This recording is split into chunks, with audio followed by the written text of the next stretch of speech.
Good afternoon.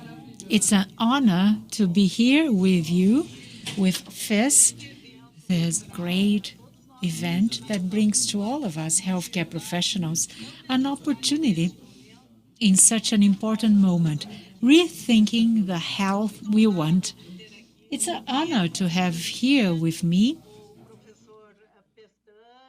Professor Pessanha, and so Silvio Pessanha, who is someone with a relevant academic career, who is going to talk about competence of our healthcare human resources. We also have Bruno Zawadzki. It's a pleasure to have you here, Bruno. I'm sure we are going to have a very good discussion with your experiences. Thank you very much. Thank you for accepting the invitation to be here with us. I'd like to start by inviting to share his closing remarks, 10 minutes each. I'll start with Professor Silvio Pessanha, please. Tell us a little bit about your experience and what you think about healthcare in Brazil. Thank you very much, Bernardete, for the opportunity. Let me thank the organizing committee of a forum or innovation in health. It's a pleasure to talk about trends and what we've been observing in terms of transformation. It's a pleasure to be a partner of mine, Bruno. We have known each other for a long time, and we have already been part of a number of training and capacity building actions together. Thank you, Professor Bernardete, to be here this afternoon. In recent months, it has become quite evident that we had to deal with the transformation that we've all had in higher education. We were taken by surprise by the pandemic, and it forced us to speed up transformations in the area, especially going into the digital world. We know that healthcare training is very much dependent on on-site training, interaction with peers, interaction with patients, physical contact with the patient, physician-patient relation, which depends very much on face-to-face interaction. As a result of our new times, we had to reinvent ourselves. If we analyze what higher education centers are doing, especially those with healthcare training courses, is that they had two specific actions. First, before the end of March, when everyone was absolutely sure that the activities had to be discontinued, going into social distancing. So we all had to take a pause and think how we would keep on teaching students. You had teachers, so faculty and students and coordinators, everyone together, thinking what they could do remotely. At first, we had some theory taught over the computer, but as the pandemic got further and further disseminated, we started discussing how to go into the practical portion of it. We resumed some of the activities, and today we have a very interesting remote interaction tool, which was not a reality in our first weeks. In the first weeks, we had to get adapted, we had to use tools as well as we could, whereas today we can see refining and deepening of the technological availability of resources. And it's a surprising new world. Yes, we can resume our hands-on activities on site, And we can also make use of what's provided by technology, augmented reality, virtual reality, the advances of telemedicine, providing interaction between faculty, students, preceptors in a virtual environment.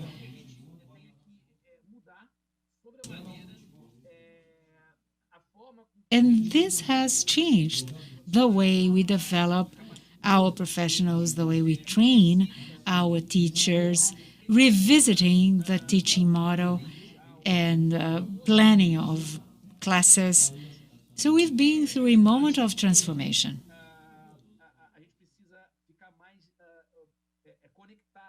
We have to be further connected and try to train the professional that is required by the market.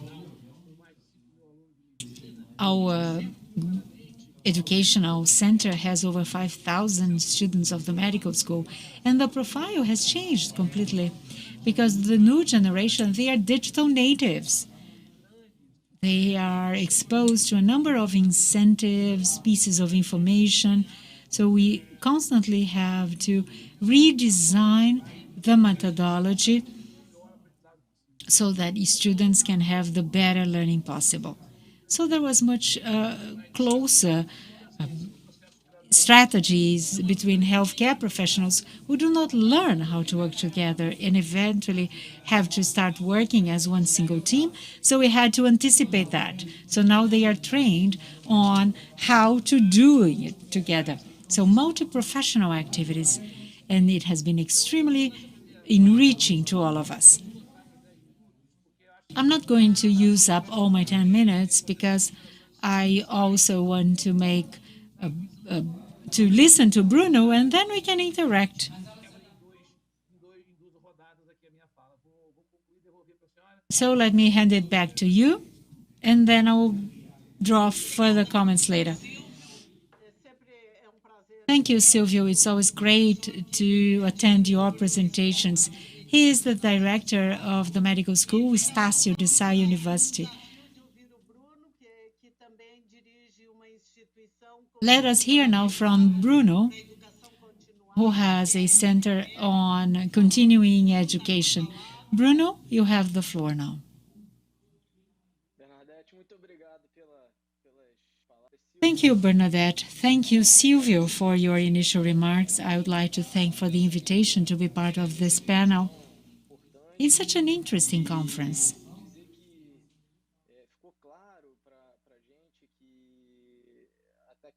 I think it's all very clear that technology has to be incorporated in health and in capacity building and training of professionals.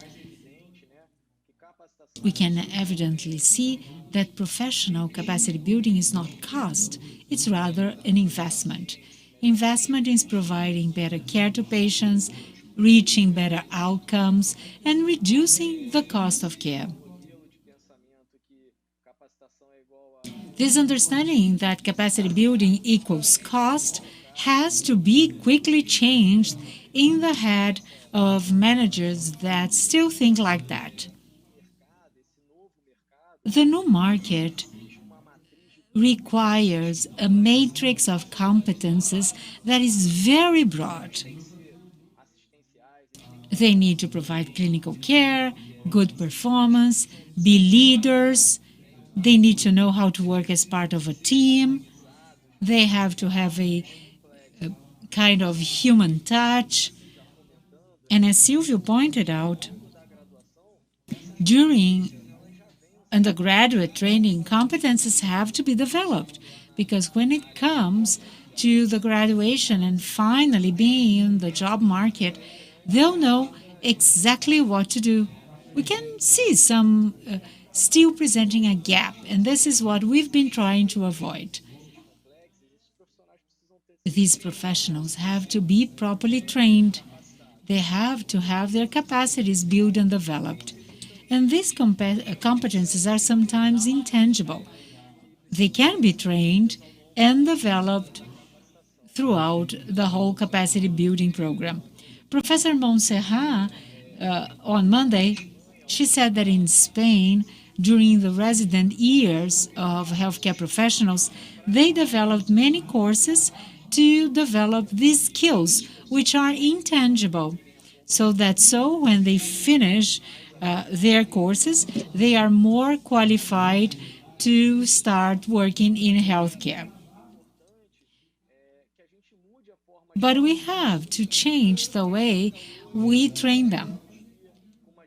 We have technology, we have a new generation, people who come to the marketplace and they are fully digitalized. They were born with technology. They've been interacting with it since school years. So we cannot teach them as we used to teach 20 or 30 years ago. It does not cause engagement. So we observe resistance and difficulties, and professionals do not get engaged. Therefore, the results cannot be perceived.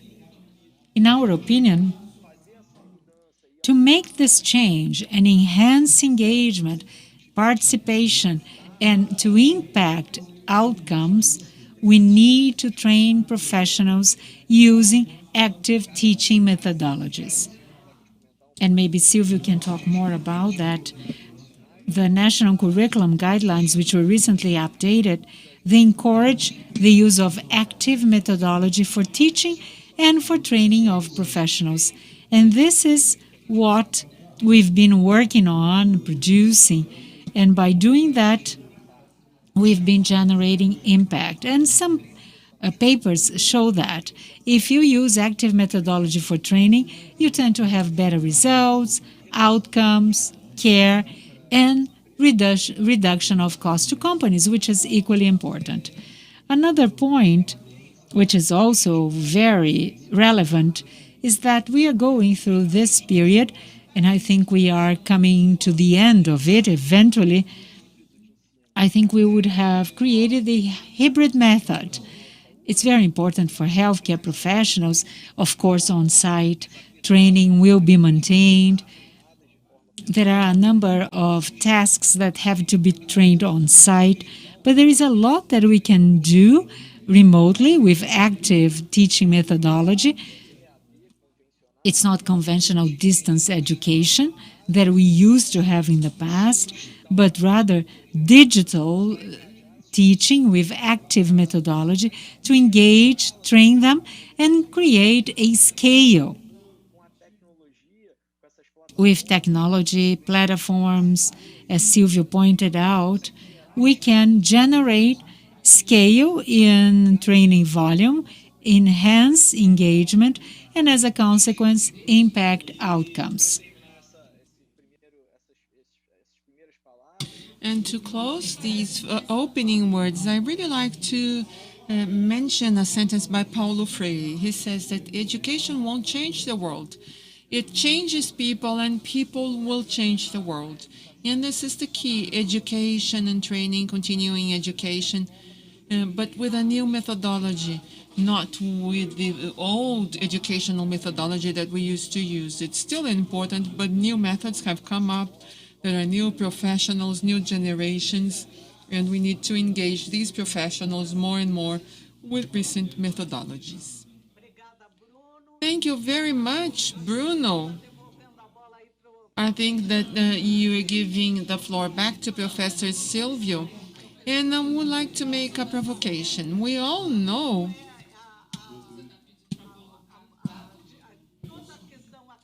about all the academic and education. It's all very much related, also because of regulation issues. And a movement that's slightly slower in some structure in major universities, but within the scope of more rigidity or strictness in terms of legal compliance. In your perception, what is the challenge that Bruno is saying, which is to learn to working in work and through work? What is the link that you can have? Well, that's something very relevant. And as you said, So Brazilian syllabus, and especially in the case of medicine, they have a very strong connection with the new generation. And the generation that really learns in a different way. So in the past, we used to learn, and we had less stimuli. We learned through memorization and just had to learn things by heart. And today we know that as science advances much more than just teaching contents, we need to make them know how they're going to deal with things, to learn. And this is very clear to us in terms of the new generations. Of course, there's a whole set, and there are many teachers and a whole previous generation or previous generations from colleagues who were baby boomers, X, and also younger generations, Miss and Z. There is a conflict of generations. And as everybody is together on the same platform, we can thus mitigate possible disagreements. So in this case, there's a methodology. So we need to place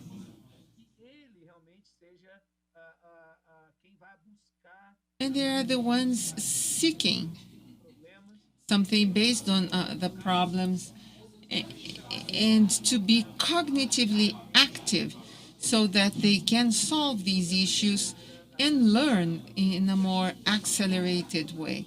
So the same professional that today allows us to work in this manner, as you correctly mentioned. So considering the Ministry of Education and everything, that today see this as something that is desirable. This is very important to us for us to take in and absorb all the tools. So in terms of regulation, this stiffness is clearly reduced, and that's good.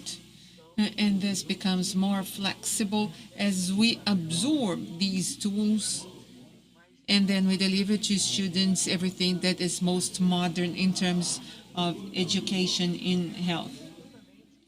And this perfectly related to these professionals, because once they are educated, they will deal with a medical and healthcare market where there is a requirement,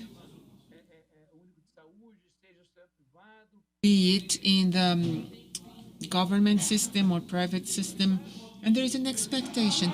And what we are seeing now is that this expectation is clearer, both in terms of education, undergraduate course and graduate courses, that this is all more included. And this is very positive for future years. And of course, this is mediated by technology, because technology has made it possible to expedite and accelerate all this process. This is very good. Thank you very much, Professor. I would just like to make a provocation to both of you as to the moment we are going through. We all professionals working on the front line in organizations that provide services to healthcare came across this pandemic, which has forced us to learn in doing, and to learn doing together with our patients and families and patients' families with multiple facets, the flow, the strategy, and even patient care guidelines in dealing with the pandemic. In the academia, how do you see this from now on? And what are the lessons that the pandemic has taught you? And what are the lessons learned by academia with the pandemic, all the fast solutions in your methodology have played a significant role. We all acknowledge that, we use that, especially organizations that have find it necessary to capillarize it in projects and strategies in different locations in the Brazilian territory. So I would like both of you to comment that, please, if you could. No? Well, first I'm going to be the first one to answer. So we were not fortunate enough, for as fortunate as educational educations that could stop and say, so what are we going to do now? So they knew that classes were going to be discontinued and they had to change. No, we needed to go on and adapt to the situation on the way. And once again, for managers who didn't believe in training and continuing education as an investment, I think that the pandemic has demonstrated that this is an investment, and not just that it is very important. Many healthcare organizations needed to rapidly train all their workers and to improve performance in handling of airway, mechanical ventilation, critical patients, and because all of this increased substantially the number of patients that had these conditions and required special care. And definitely the organizations that had a continuing education program already worked with active methodology found it easier to prepare their healthcare workers to deal with a period that we have been going through. So it is very clear that with active methodologies and technology, we are capable of providing training using the digital environment, using active methodology and adapt, and to leave it for the live moment, everything that is extremely necessary to keep the capacity of these professionals or the training of these professionals. So we are going to end this period, and this is clear for everyone, and this is going to be a hybrid education. So we're going to have training programs with new emerging technology and technologies that have come up, and keeping in-person training with realistic simulation, with workstations and practice stations for them to practice the skills that healthcare workers need to do their job. Please.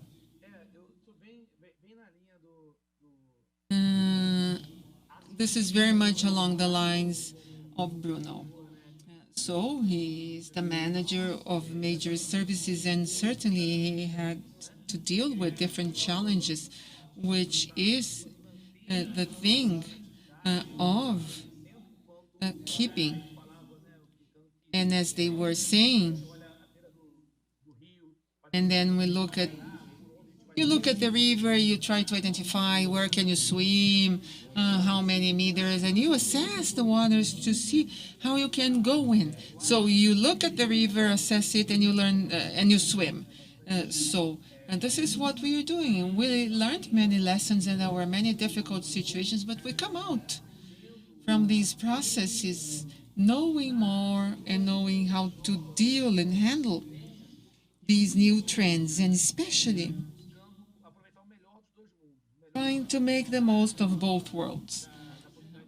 The possibility of your having a remote relationship so that we can have really hybrid education, and that would respect ethical issues, that will replace the presence or live relationship. So you cannot train completely a healthcare worker without having contact with patients. And that's where simulation comes. When we started having realistic simulation, there was a lot of resistance in understanding that it could replace the patient. And this is not true. This was not the intention of realistic simulation to replace patients. This is to equip and give tools for healthcare workers to be more prepared when they finally meet the patient and thereby reduce errors. So the aim is to increase patient safety. Today, no one thinks like that, but in the beginning, people questioned and doubted realistic simulation in educational process. In no way, just as technology, telemedicine, telepreceptorship, virtual environments, and virtual reality, enhanced reality. This is not to replace. This is here to add, to complement. And I would like to close my contributions thanking very much Professor Bernardete for the opportunity, for the organizers of this conference, and in saying that we have a super important space for us to talk about something that I really enjoy talking about.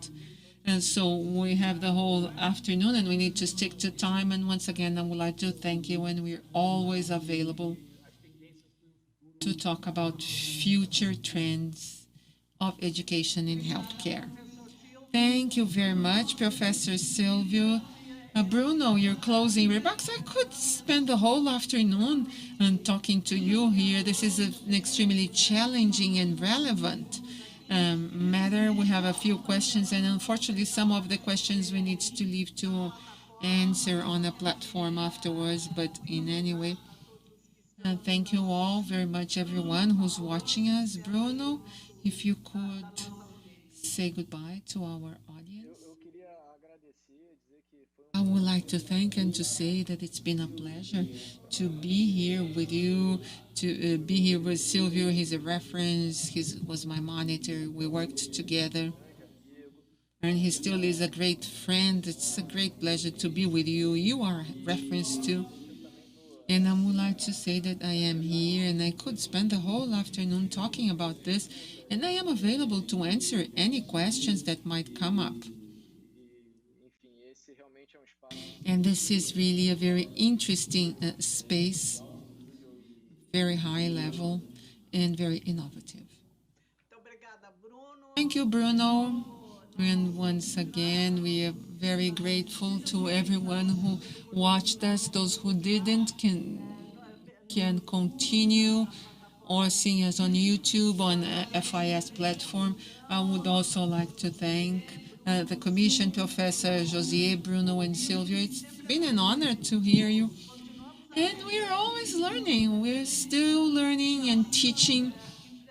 And that's how we tackle the challenges of the new technological age, which certainly will bring many benefits, not just to education, but the impact on patients who demand these innovations. It's a great pleasure to have you here. Thank you very much, and have a good afternoon to everyone watching us. Thank you. Good afternoon.